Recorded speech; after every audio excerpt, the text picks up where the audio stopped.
Hello everyone. ये bank Nifty का chart हमने ओपन करके रखा हुआ है ये वीकली टाइम फ्रेम पर। तो सबसे पहले हम कुछ वीकली टाइम फ्रेम की एनालिसिस कर लेते हैं सो दैट कि हम थोड़ा सा लंबे तरीके से प्लान कर पाए कि एटलीस्ट एक वीक या एक महीने तक हमारा ट्रेडिंग प्लान क्या होना चाहिए। तो सबसे पहले यहाँ से हम स्केल यूज़ करेंगे और स्केल की हेल्प से ना हम इसका 50% मार्क करेंगे। ये ब्रेकआउट कैंडल का ब्रेकआउट कैंडल का 50% है। यहाँ पर हम एक लाइन ड्रॉ कर देते हैं।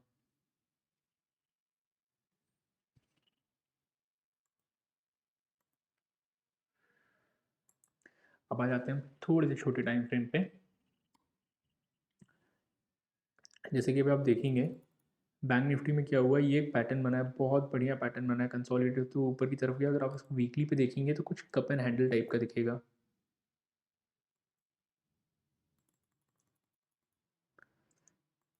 ये देखिए, जो कप एंड हैंडल पैटर्न होता है उसका फॉर्मेशन कुछ इसी टाइप का होता है कि यहाँ से ये, एक सेकेंड में इसका कलर डार्क कर देता हूँ सो ये देखने में ईज हो।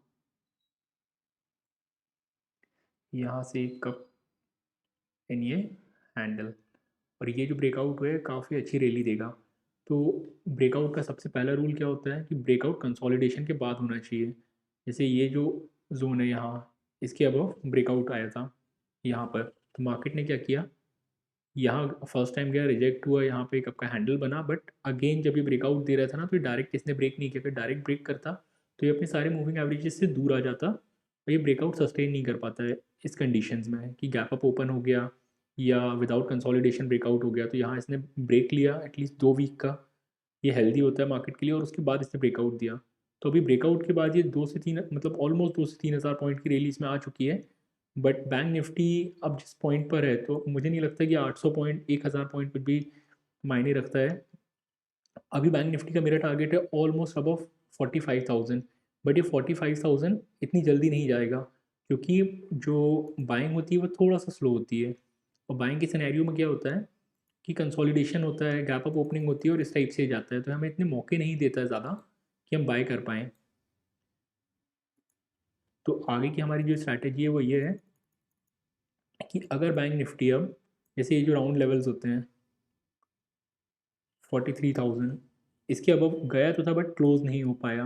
क्यों? क्योंकि गैप अप ओपनिंग थी थोड़ी सी, और गैप अप ओपनिंग के बाद ऊपर गया बट सस्टेन नहीं किया और क्लोजिंग इसने नीचे दी है। तो ये एक मेजर मेजर रेजिस्टेंस का काम करेगा। अगर मार्केट गैप अप ओपन भी हो जाता है तो हो सकता है होल्ड करे, कुछ दिन कंसोलिडेट हो, बट इतने जल्दी हम ऐसे प्लान नहीं करेंगे कि हमें बाय करना है या सेल करना है।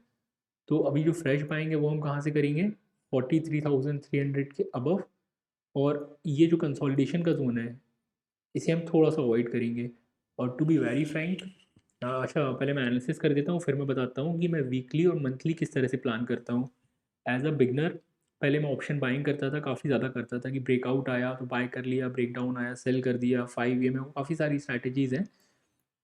बट अब मैं थोड़ा सा अलग तरह से प्लान करता हूँ क्योंकि अगर मुझे कंसिस्टेंट इनकम इससे चाहिए तो मैं डेली ये सारी चीज़ें नहीं करूँगा कि मैं स्टॉप लॉस डाल रहा हूँ, ऑप्शन बाय कर रहा हूँ हर ब्रेकआउट पे, हर एक कैंडल पे, इनसाइड कैंडल पे। तो इसके लिए मैं किस तरह से प्लान कर रहा हूँ, जैसे कुछ चीज़ें होती है, रेशो स्प्रेड होता है, तो रेशो स्प्रेड की जो हेल्प है वो हम कैसे लेते हैं, जैसे हम बड़े टाइम फ्रेम पे जाकर अगर देखेंगे ना तो हम कुछ स्विंग मार्क करेंगे। जैसे एक ये स्विंग हो गया 42,000, अगेन फिर 41,000, ये जो राउंड लेवल्स हैं। तो हमें क्या करना है, इन स्विंग की हेल्प लेनी है। इसे ब्रेकआउट लेवल था, तो मुझे नहीं लगता कि मार्केट इतना जल्दी अगर नीचे भी आया तो इस ब्रेक डाउन लेवल को यहाँ से ब्रेक करके नीचे की तरफ जाएगा, ये यहाँ थोड़ा सा वेट करेगा। तो इसके लिए हमने क्या किया है कि यहाँ की कुछ पुट सेल करी है और यहाँ की कुछ कॉल शॉर्ट करी है कि मार्केट अगर इस रेंज में अभी कंसोलिडेट होता है तो बोथ साइड से हमें प्रॉफिट मिलेगा। आइए मैं आपको अपनी बास्केट दिखाता हूँ। आपकी हेल्प के लिए मैंने यहाँ पे एक बास्केट क्रिएट की है, और मैं आपको किसी भी टाइप का ऐसा सजेस्ट नहीं कर रहा हूँ कि मैं अपनी पोजीशन साइजिंग दिखाऊँ या ये करूँ कि मैनिपुलेट करूँ कि मैंने ये पोजीशन उठाई तो आप भी उठा लो। सो दैट मैं आपको सिर्फ बास्केट दिखाऊंगा, या आप भी क्रिएट कर सकते हैं, इसमें आपके कोई पैसे नहीं लगने हैं। देखिए, ये आउट ऑफ द मनी की बास्केट है। जैसे कि आप देखेंगे 44,000 की कॉल मैंने शॉर्ट करी है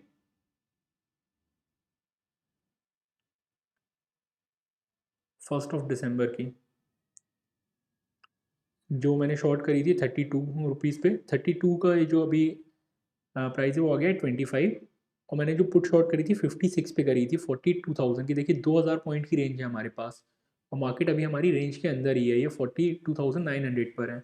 अगर मार्केट इन 2000 पॉइंट्स की रेंज के अंदर ही बंद हो जाता है तो 32 ये, 56 पॉइंट ये सारा प्रीमियम हम ऑब्जर्व करने वाले हैं। ये हो गया आउट ऑफ द मनी, ठीक है। अब भी इसके बाद मैं आपको रेशियो स्प्रेड भी बताऊंगा कि क्या होता है। ये है in the money. In the money में मैंने क्या किया है, 44,000 की पुट, जो कि 1000 point almost in the money है, उसे मैंने सेल किया है सो दैट कि मैं प्रीमियम ज़्यादा थोड़ा सा ऑब्जर्व कर पाऊँगा। मार्केट इतनी रेंज के अंदर बंद हो जाता है तो मुझे काफ़ी अच्छा हैंडसम प्रीमियम मिलेगा।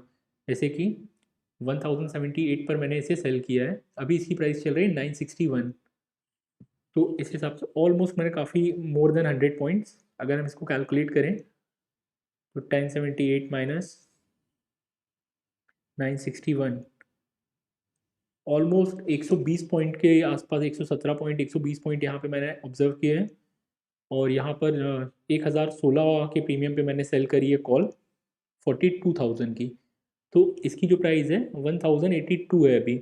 यहाँ मुझे लॉस हो रहा है मेरा, लेकिन मेरा जो लॉस है वो कितना है अभी, 1082 माइनस 1016, 66 पॉइंट का लॉस है अगेंस्ट 120 के प्रीमियम पे। तो 120 माइनस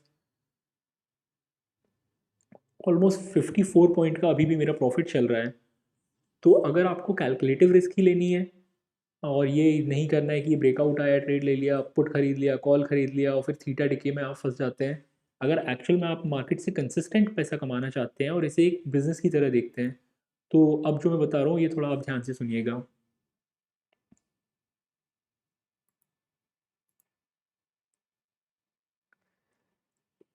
यहाँ पर देखिएगा, आप नोटिस कीजिएगा, यहाँ पर ये जो आप देख रहे हैं यहाँ पर क्वांटिटी डबल है और यहाँ है सिंगल क्वांटिटी। तो ये मैंने किया है, जो इसको आप नोट कर लीजिएगा, 40,500, जो कि ऑलमोस्ट यहाँ से अभी कितने पॉइंट नीचे है बैंक निफ्टी से, लगभग 2500 पॉइंट, 2500 पॉइंट्स डाउन है। तो मैंने यहाँ की दिसंबर मंथली की एक्सपायरी, जो दिसंबर मंथली एक्सपायरी है, उसे 109 पर मैंने सेल किया है, जिसका अभी प्रीमियम चल रहा है 79।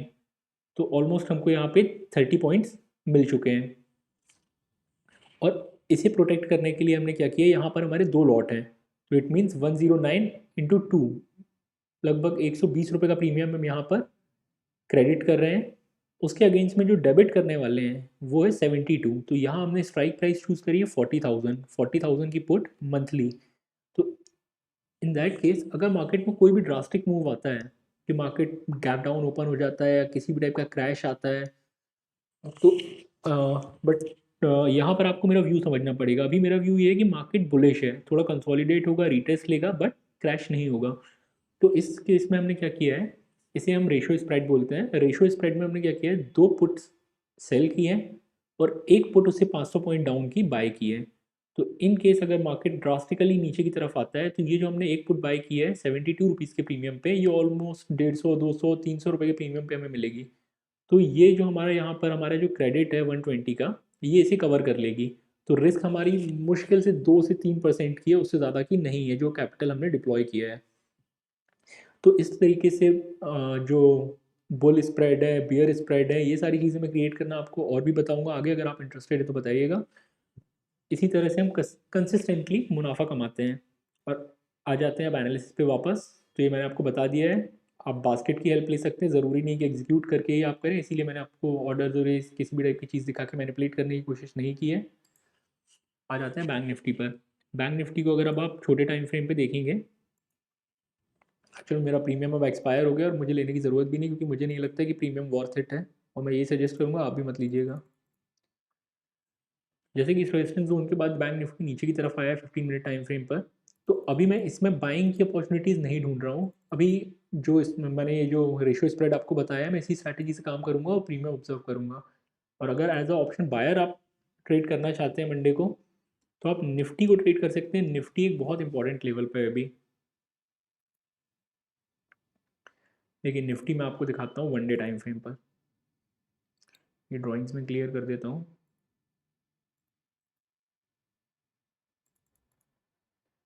देखिए जो निफ्टी है, ये अपने ऑल टाइम हाई के पास अगर ओपन होता है या क्रॉस करता है ऐसे, तो मुझे नहीं लगता कि एक बार में क्रॉस करेगा। बट वीकली टाइम फ्रेम पे, जैसे कि मैंने अभी आपको कंसोलिडेशन की थ्योरी बताई,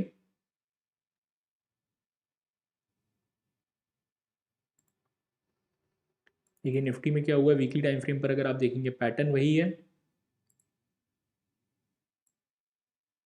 ये कप एंड ये हैंडल। बट यहाँ पर इसने भी हॉल्ट ले लिया, निफ्टी ने एक वीक का हॉल्ट लिया, एक डोजी बनाई है और अगेन डोजी का हाई ब्रेक किया है, तो मार्केट यहाँ पर बुलिश है। बट यहाँ पर हमारा जो माइंडसेट है, हमें दोनों तरफ के लिए प्रिपेयर रहना चाहिए, क्योंकि कभी अगर ब्रेकआउट फेल होता है तो किसी भी डायरेक्शन में ड्रास्टिक मूव भी आ सकता है। तो इसके लिए हम किस तरीके से प्लान करेंगे आइए बता देता हूँ। जैसे अगर निफ्टी, ये जो रेंज है इसकी जो मैंने मार्किंग की है 18,600 के अबव जैसे ही निकलता है, तो हम इसे बाय करेंगे और इस पर मैं बुलिश हूँ। मतलब ये मैं आपको वीकली प्लानिंग बता रहा हूँ कि अगर इस यहाँ पर एक या दो दिन में भी यहाँ पर, क्योंकि क्या होता है इसमें ज़्यादा पॉइंट ना आप कैप्चर नहीं कर पाएंगे कि आप सोचें कि मैं काफ़ी बड़ी क्वांटिटी बाय कर लूँ और मुझे ऐसे ना डालना पड़े, ब्रेकआउट आ जाए 200 300 400 पॉइंट मिल जाए, तो ये निफ्टी में ऐसा पॉसिबल नहीं है। क्योंकि मार्केट क्या होता है जब ऊपर जाता है, तो आप प्रीवियस चार्ट देखिए, यहाँ पे गैप अप अगेन ऊपर, गैप अप अगेन ऊपर, गैप अप अगेन ऊपर, फिर कंसोलिडेट हुआ और अभी भी ऊपर जा रहा है। तो ये जो मार्केट ना जब गैप अप होता है ना, तो आपको ज़्यादा मौके नहीं मिलते बाय करने के। तो सेलिंग के साइड पे आप इंट्राडे में ज़्यादा प्रॉफिट कमा सकते हैं। बट एज अ बायर आपको ना थोड़ा सा पोजिशनल प्लान करना पड़ेगा, क्वांटिटी कम रखिए, स्टॉप लॉस रखिए और रिस्क मैनेजमेंट को फॉलो करते हुए ट्रेड करना पड़ेगा। जैसे ही यहाँ पे ब्रेकआउट आएगा, तो एटलीस्ट ये 19,000 तक तो ये टच करेगा, 19,000 20,000 तक भी जा सकता है, ये जो साइकोलॉजिकल लेवल होते हैं।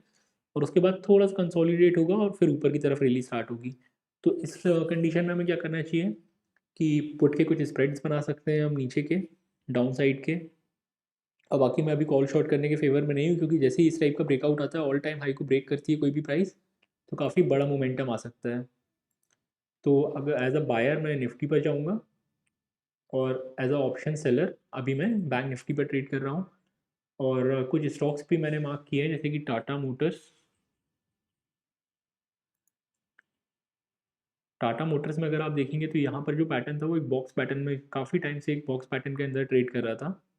जो 428 का लेवल था उसे वो ब्रेक नहीं कर पा रहा था।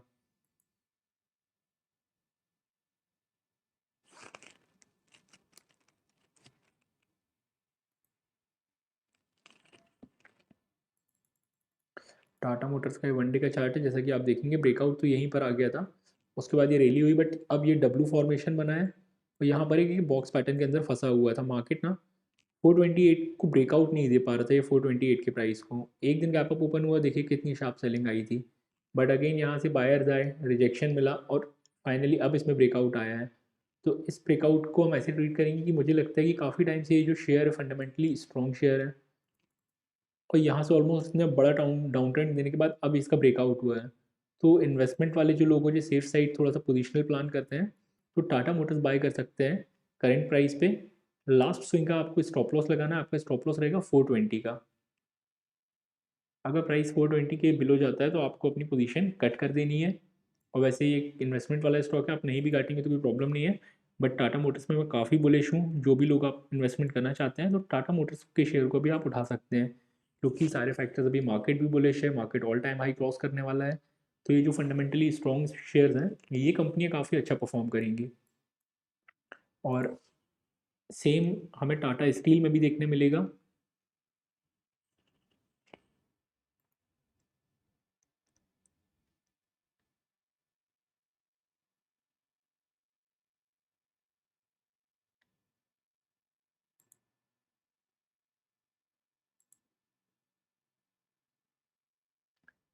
देखिए टाटा स्टील भी काफ़ी टाइम से डाउन ट्रेंड में था, और अभी इसने जो अपनी इनसाइड कैंडल है इसका ब्रेकआउट दिया है।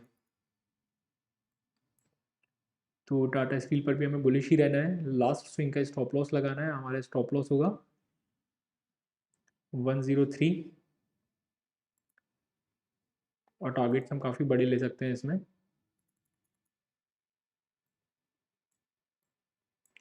ऑलमोस्ट जो हमारा फर्स्ट टारगेट होगा वो वही open equal to high candle का